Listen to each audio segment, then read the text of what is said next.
ராசி சக்கரத்தில் ஏழாவதாக அமைந்திருக்கக்கூடிய ராசி தான் துலா ராசி. துலா ராசி அப்படின்னாவே ஒரு நீதி நேர்மை உள்ள ஒரு ராசி அப்படின்னே சொல்லலாம். இவங்களை வசீகரமான தோற்றம் உடையவங்க அப்படின்னு கூட சொல்லலாம், அல்லது வசீகரமான பேச்சு உடையவங்கன்னு கூட சொல்லலாம். அந்த அளவுக்கு பேசியே பல காரியங்களை சாதிக்கக்கூடியவங்க. இவங்களுக்கெல்லாம் அந்த மார்க்கெட்டிங் ஃபீல்டு பேச்சு திறன் இவங்களுக்கு அதிகமாக இருக்கிறதுனால மார்க்கெட்டிங் ஃபீல்டுக்குள்ள தொழில் அமைஞ்சிச்சு அப்படின்னா நல்ல ஒரு சேல் பண்ணக்கூடிய நபராக, நல்ல ஒரு திறமசாலிகளாக இந்த துளாராசி என்பர்கள் வருவாங்க. கலையில் உங்களுக்கு ஆர்வம் அதிகமாக இருக்கும். அதனால் கலை சார்ந்த பொருள்கள் விற்கிறது அல்லது ஒரு அழகு சாதன பொருள்கள் வாங்கி விற்கிற தொழிலில் இவங்களுக்கு அமைஞ்சிச்சு அப்படின்னா நல்ல ஒரு முன்னேற்றத்துக்கு வருவாங்க. ஏன்னா இவங்களுக்கு இயல்பாகவே இயற்கையாகவே அந்த ஆர்வம் இருக்கும்.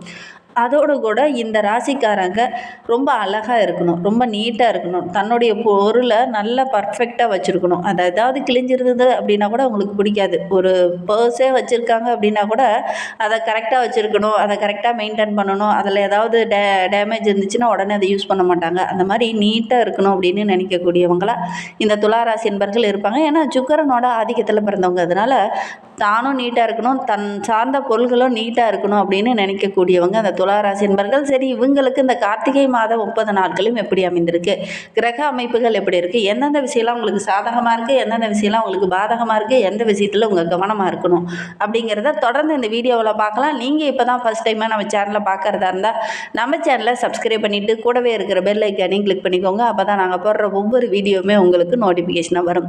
நீங்கள் துளாராசி அன்பராக இருந்தால் மறக்காமல் நம்மளுடைய சேனலுக்கு ஒரு லைக் கொடுத்துக்கோங்க. உங்களுடைய உறவுகள் வகையில் யாராவது துளாராசி அன்பர்கள் இருக்காங்க, நாங்கள் சொல்கிற கேரக்டர்ஸ் எல்லாம் அவங்க கூட ஒத்து போகுதுன்னா மறக்காமல் இந்த வீடியோவை அவங்களுக்கும் ஷேர் பண்ணி விடுங்க. துளாராசியில் நீங்கள் எந்த நட்சத்திரத்தில் பிறந்தீங்க அப்படிங்கிறத மறக்காமல் எங்களுடைய கமெண்ட் பாக்ஸில் தெரிவிங்க. உங்களுக்கு ஜோதிட ரீதியாக ஏதாவது சந்தேகம் இருக்குது, ஜோதிடர்கிட்ட ஏதாவது ஆலோசனை வேணும் அப்படின்னா டிஸ்கிரிப்ஷனில் ஜோதிடரோட வாட்ஸ்அப் நம்பர் கொடுக்கப்பட்டிருக்கு. அந்த நம்பருக்கு கால் பண்ணி முன்பதிவு செய்துக்கோங்க. உங்களுடைய சந்தேகங்களுக்கு நல்ல ஒரு தீர்வு கிடைக்கும். இந்த கார்த்திகை மாத கிரக நிலை வைத்து ஆராய்ந்து பார்க்கும்போது உங்களுடைய ராசிநாதன் சுக்கிரன் ராசியிலேயே சஞ்சரிக்கிறார். அவரோடு புதனும் இணைந்து சஞ்சரிக்கிறதுனால புத சுக்கிர யோகமும் உருவாக இருக்கு இந்த கார்த்திகை மாதத்தில். அதனால பொருளாதார நிலையில் இருந்த பிரச்சனை இந்த காலகட்டத்தில் சரியாகும். பொருளாதார நிலை படிப்படியாக உயர ஆரம்பிக்கும். புதிய திருப்பங்கள் ஏற்படக்கூடிய ஒரு அற்புதமான மாதமாக இந்த கார்த்திகை மாதம் இந்த துளாராசி என்பர்களுக்கு ஏற்பட இருக்குது அப்படின்னே சொல்லலாம். பிள்ளைங்க வழியில் ஏதாவது ஒரு சுபகாரியம், நல்ல முடிவுகள், நல்ல ஒரு முன்னேற்றத்தை கொடுக்கக்கூடிய நல்ல அமைப்பு, கிரக அமைப்பு ரொம்ப சாதகமாக இருக்குது. உங்களுடைய பேச்சு ரொம்ப சிறப்பாக இருக்கிறதுனால பேசிய பல காரியங்களை இந்த காலகட்டத்தில் சாதித்து முடிப்பீங்க. அதனால் மற்றவங்க மத்தியில் நல்ல ஒரு பாராட்டுக்குரிய நபராக இந்த துளாராசி என்பர்கள் இந்த கார்த்திகை மாதத்தில் வள வர போகிறீங்க. பழைய தொழிலெல்லாம் ஓரளவுக்கு பைசல் செஞ்சுட்டு இந்த காலகட்டத்தில் புதிய தொழில் தொடங்குவீங்க. அதன் மூலிமா நல்ல லாபம் கிடைக்கும். இந்த புதிய சிந்தனை நல்ல ஒரு முன்னேற்றத்தை கொடுக்கும். குடும்பத்துக்குள்ளே இருந்த அந்த கருத்து வேறுபாடு பிரச்சனை, குடும்ப உறவுகளால் இருந்த பிரச்சனை, சொந்தங்களால் இருந்த பிரச்சனை இதெல்லாம் கொஞ்சம் கொஞ்சமாக குறைய ஆரம்பிக்கும். என்ன ஒன்று, இந்த காலகட்டத்தில் கூடுதல் உழைப்பை போட்டிங்க அப்படின்னா நல்ல ஒரு சாதகமான பலனை இந்த துளாராசி என்பர்கள் இந்த மாதத்தில் எதிர்பார்க்கலாம் அப்படின்னே சொல்லலாம். ஏன்னா இந்த மாத கிரக நிலை ரொம்ப சாதகமாக இருக்குது. ஏன்னா ராசிக்குள்ளேயே உங்களுடைய ராசிநாதன் சஞ்சரிக்கக்கூடிய காலகட்டம் என்பதனால எடுக்கிற விஷயங்கள் எல்லாமே உங்களுக்கு வெற்றிகரமாக அமையக்கூடிய ஒரு யோகமான மாதமாக இந்த கார்த்திகை மாதம் உங்களுக்கு அமைந்திருக்கு அப்படின்னே சொல்லலாம். மாத தொடக்கத்தில் குரு பகவான் உங்களுடைய ராசிக்கு 10ஆம் இடத்துல உச்சம் பெற்று சஞ்சரிக்கிறார். அது அவ்வளவு நல்லதில்லை. ஏன்னா 10ல் குரு இருக்கிறதுனால பதவியில் சின்ன சின்ன மாற்றங்கள் ஏற்படும் அப்படின்னு சொல்லுவாங்க. இது ஜோதிட பொன்மொழி, அதனால தான் சொல்கிறேன். அதில் ஏதாவது சின்ன மாற்றம் ஏற்படக்கூடிய சூழ்நிலை இருக்குது அப்படின்னே சொல்லலாம்.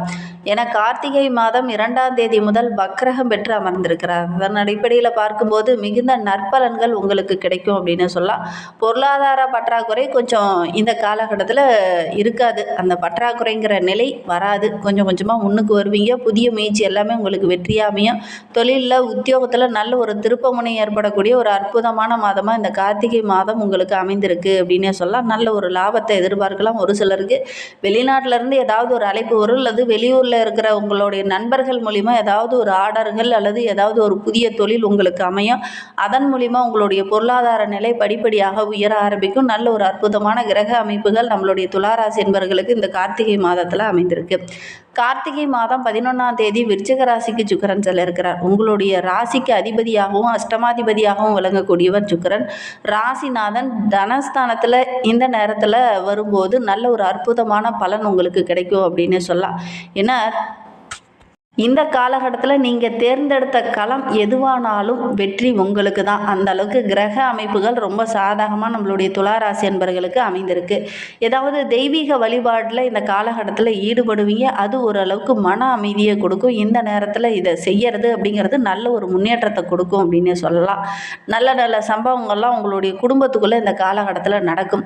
நாட்டுப்பற்றும் உங்களுடைய கூட்டு முயற்சியும் நல்ல பலனை இந்த காலகட்டத்தில் உங்களுக்கு தரும். அக்கம் பக்கத்தில் பிரச்சனையாகவே போயிட்டுருக்கு, அந்த பிரச்சனையை நம்ம இறங்கி அதை சரி பண்ணுவோம் அப்படிங்கிற மாதிரி ஒரு சில விஷயங்களில் இந்த துளாராசி என்பர்கள் இந்த காலகட்டத்தில் இறங்குவீங்க. குறிப்பாக பக்கத்தில் ஏதாவது ஒரு தேவையில்லாமல் கடை இருக்குது அல்லது தேவையில்லாத பிரச்சனை வந்துக்கிட்டே இருக்குது, நம்ம இறங்கி செய்யக்கூடாது அப்படிங்கிற மாதிரி நீங்கள் இறங்கி செய்வீங்க. அது வெற்றியும் பெறக்கூடிய ஒரு அமைப்பு இருக்குது அப்படின்னே சொல்லலாம். சோசியல் சர்வீஸும் இந்த காலகட்டத்தில் செய்வீங்க. அந்த கூட்டு முயற்சிக்கு நல்ல ஒரு பலன் கிடைக்கும் அப்படின்னு சொல்லலாம். கார்த்திகை மாதம் 20ஆம் தேதிக்கு தனுசு ராசியில் செவ்வாய் செல்ல இருக்கிறார். உங்களுடைய ராசிக்கு 2, 7 ஆகிய இடத்திற்கு அதிபதியானவர் செவ்வாய். அவர் சகாயஸ்தானத்தில் சஞ்சரிக்கும் இந்த காலகட்டம் உங்களுடைய வீட்டில் ஏதாவது ஒரு சுபகாரியம் அல்லது மகிழ்ச்சி தர மாதிரி நல்ல விஷயங்கள் இந்த காலகட்டத்தில் இந்த துளாராசி என்பர்கள் இருக்கிற வீட்டில் நடக்கும் அப்படின்னே சொல்லலாம்.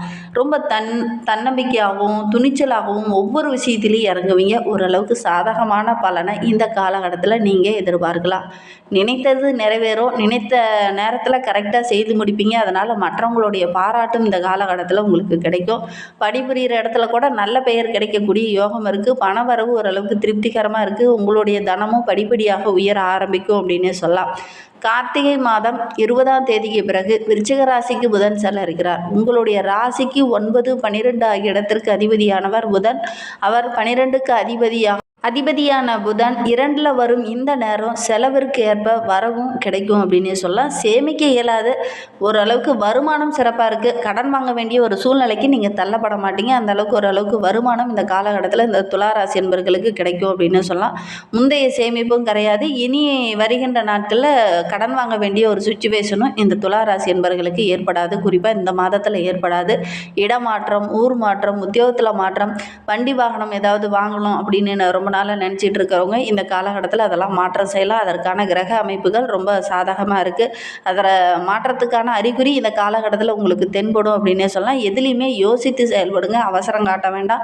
மற்றவங்கக்கிட்ட கொஞ்சம் கலந்து ஆலோசிங்க. குறிப்பாக உங்களுடைய குடும்ப உறவுங்கிட்ட ரொம்ப நெருக்கமான உறவுங்கிட்ட மட்டும் கலந்து ஆலோசிங்க. வெளிநபர்கிட்ட அதிகம் குடும்ப ரகசியங்களை பகிர்ந்துக்க வேண்டாம். இந்த காலகட்டத்தில் தேவையில்லாத பிரச்சனைகள்லாம் வரும். அதனால் முடிந்த அளவுக்கு உங்களுக்கு மனதுக்கு நெருங்கிய நண்பர்கள் அல்லது நெருங்கிய உறவுங்கிட்ட மட்டும், நம்பிக்கைக்குரியவங்ககிட்ட மட்டும் கொஞ்சம் கலந்து ஆலோசித்து முடிவெடுங்க. நல்ல மாற்றத்தை வருகின்ற நாட்களில் எதிர்பார்க்கலாம் இந்த துளாராசி என்பர்கள் அப்படின்னே சொல்லலாம். நீண்ட நாளாக நோய்வாய்ப்பட்டு இருந்திருந்தவங்களுக்குலாம் அந்த நோயிலிருந்து விடுவு காலம் கிடைக்க போகுது அப்படின்னே சொல்லலாம். ஒரு சில பிரச்சனைகள் அப்பப்போ வந்தாலும் கொஞ்சம் கவனமாக இருங்க. சின்ன பிரச்சனை தானே, அப்புறம் பார்த்துக்கலாம் அப்படின்னு ஒதுக்கி விட வேண்டாம். உடனடியாக மருத்துவர்கிட்ட போய் ஆலோசனை பெற்று அதன் பிரகாரம் நீங்கள் ட்ரீட்மெண்ட் எடுத்துக்கிறது ரொம்பவும் நல்லது. எந்த ஒரு செயலில் நீங்கள் ஈடுபடுறதா இருந்தாலும் ஒரு முறைக்கு பல முறை யோசித்து செயல்படுங்க. பொதுவாகவே நீங்கள் யோசித்து செயல்படக்கூடியவங்க தான். ஆனால் இந்த காலகட்டத்தில் அவசரம் காட்டுவீங்க. இதை ஏன் டக்குன்னு முடிக்காமல் அப்படியே வச்சிட்டு இருக்கீங்க, ஏன் பண்ணாமல் இருக்கீங்க அப்படிங்கிற மாதிரி கேள்வி கேட்பீங்க. கொஞ்சம் பொறுமையாக நிதானமாக இருக்கிறது நல்லது. பொது வாழ்வில் இருக்கிறவங்களுக்கு இந்த எதிர்பார்த்த பதவி உயர்வு, இடமாற்றம் இதெல்லாம் கிடைக்கக்கூடிய யோகம் இருக்குது. வியாபாரம் தொழில் செஞ்சுட்டு இருக்கிறவங்களுக்கு இந்த காலகட்டத்தில் சக ஊழியர்களோட ஒத்துழைப்பு கிடைக்கும். அதோடு கூட நிறைய வாடிக்கையாளர்கள் கிடைப்பாங்க. அதன் மூலிமா ஓரளவுக்கு வருமானத்தை இந்த துளாராசி என்பர்கள் எதிர்பார்க்கலாம் அப்படின்னே சொல்லலாம். உத்தியோகத்தில் இருக்கிறவங்களுக்கு ஒரு சிலருக்கு இடமாற்றம் இந்த காலகட்டத்தில் ஏற்படும். கலைத்துறையை சார்ந்த நண்பர்கள் இந்த காலகட்டத்தில் ஒவ்வொரு இடத்துலையும் பக்கபலமாக இருப்பாங்க. கை கொடுத்து உதவுவாங்க. எங்கெல்லாம் நீங்கள் துவண்டு போய் உட்காருங்களோ அங்கே உங்களுடைய நண்பர்கள் ஒரு உத்வேகம் பண்ணி உங்களை தோளில் நினச்சி பக்கபலமாக மோட்டிவேட் பண்ணி உங்களை நல்லா எழுந்திருந்து நல்ல ஒரு முன்னேற்றத்துக்கு கொண்டுட்டு வருவாங்க அப்படின்னே சொல்லலாம். மாணவ மாணவிகளை பொறுத்தவரையிலும் இந்த காலகட்டத்தில் நல்ல ஒரு மதிப்பெண் பெறக்கூடிய யோகம் இருக்குது. உங்களுடைய ஆசிரியர்கிட்ட ஏதாவது டவுட் இருக்குது அப்படின்னா உடனடியாக கேட்டு அதை தெளிவுபடுத்திட்டு அதுக்கப்புறம் படிக்கிறது நல்லது. இந்த துளாராசி பெண்களுக்கு இந்த காலகட்டம் ரொம்ப சிறப்பாக இருக்குது. ஆடை ஆபரணங்கள், பொன்பொருள் வாங்கக்கூடிய அமைப்பு இருக்குது. குடும்பத்தில் நல்ல ஒரு மகிழ்ச்சி இருக்குது. உற்றார் உறவினர்கிட்ட இருந்த அந்த மன வருத்தங்கள் எல்லாமே இந்த காலகட்டத்தில் சரியாகும். குடும்பத்துக்குள்ளே நல்ல ஒரு மகிழ்ச்சியும் ஒரு நிம்மதியையும் நல்ல ஒரு சந்தோஷத்தையும் காலகட்டத்தில் இந்த துளாராசி என்பர்கள் இதெல்லாம் எதிர்பார்க்கலாம் அப்படின்னே சொல்லலாம். வருகின்ற நாட்களில் உங்களுக்கு அதிர்ஷ்டமான நாள் அப்படின்னு பார்த்தீங்கன்னா நவம்பர் 21, 25, 26, டிசம்பர் 7, 8, 11, 12 இந்த தேதிகள்லாம் நல்ல ஒரு மகிழ்ச்சிகரமான நாட்களாக உங்களுக்கு அமையும். அதிர்ஷ்டமான நாட்களாக இதெல்லாம் அமைஞ்சிருக்கு. இன்னுமே வாழ்க்கை ரொம்ப சிறப்பாக இருக்கணும், ரொம்ப மகிழ்ச்சிகரமாக இருக்கணும் அப்படின்னு நினைக்கிற நம்மளுடைய